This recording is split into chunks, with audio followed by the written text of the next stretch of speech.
Muhammed Fershkofi.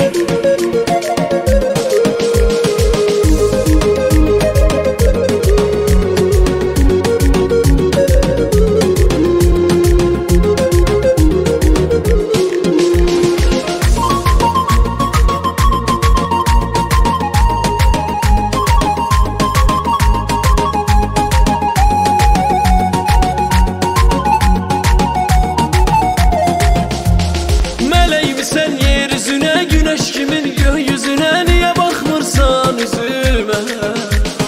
Kara kaşın, yanakların, ince belin, dodakların canımı alır bu zamanları.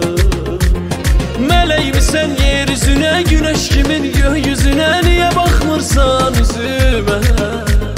Kara kaşın, yanakların, ince belin, dodakların canımı alır bu zamanları. Gel yanıma, yanıma, yanıma, yanıma, al beni kollarına, kollarına, kollarına. Gel kıyma cavan canıma, canıma, canıma.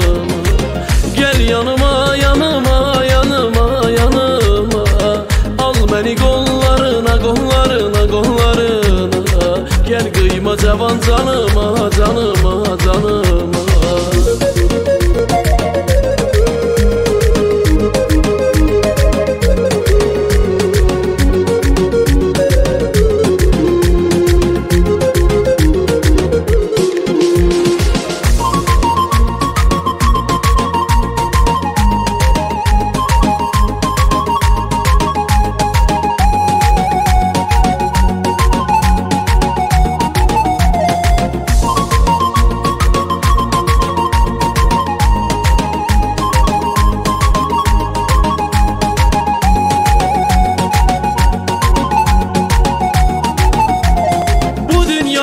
Gözəli sen, axırda da özüm ki sen, niye məni çox incidirsən?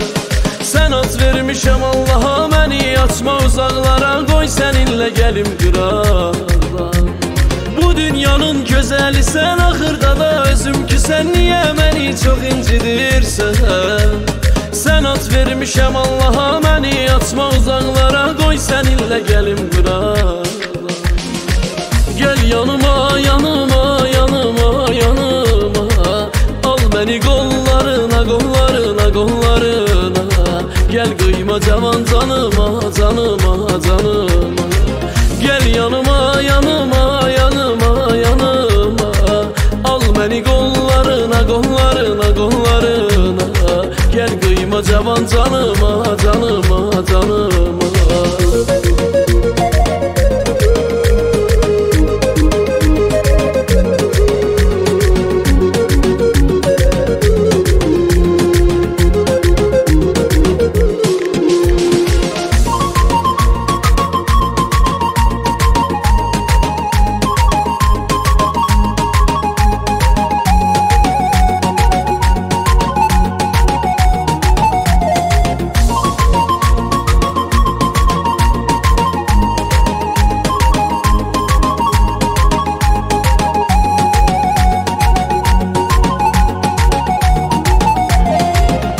Yanıma, yanıma, yanıma, yanıma, al beni kollarına, kollarına, kollarına. Gel kıyma cavan canıma, canıma, canıma.